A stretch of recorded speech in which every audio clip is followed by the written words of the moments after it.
KSL News at 10 starts now.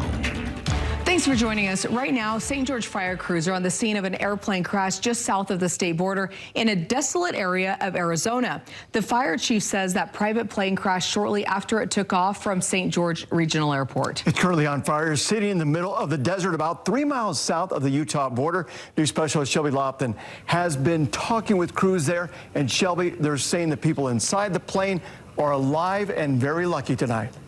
Dan and Debbie, that is right. We know 3 people were inside this plane when they had that crash landing, and they were able to get out of the aircraft with minimal injuries before it burst into flames. I'm told they landed on top of a hill in a very remote area full of sagebrush and rocks, and they had to hike for some time before they reached the fire command post. Now, several people called 911 around 6 this evening when they saw this small plane struggling to gain altitude shortly after it took off. Witnesses reported a large black plume of smoke coming from the desert where they believed it had gone down, and that's exactly what firefighters found when they got to the scene. There were no roads to get there, so crews weren't able to bring their trucks and other equipment up to the plane. Instead, they hiked. Some even got shuttle rides from local residents with vehicles built for rocky terrain, and they used hand tools to keep those flames from spreading. The St. George fire chief says they don't know where the 3 occupants were going or how they knew each other, but he says they're fortunate they got out with minor injuries.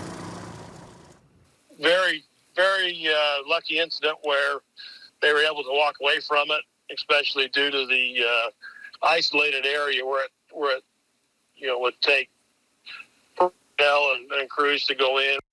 Now, this incident has been taken over by the Mojave County Sheriff's Office and the Bureau of Land Management. Danny and Debbie, I'm also told the FAA is sending out teams tomorrow to investigate this crash. But thanks to some quick thinking and action, these people are out of harm's way tonight. I'll send it back to you. Yeah, very lucky indeed. Thanks a lot, Shelby Lofton, live for us tonight. Wyoming police have arrested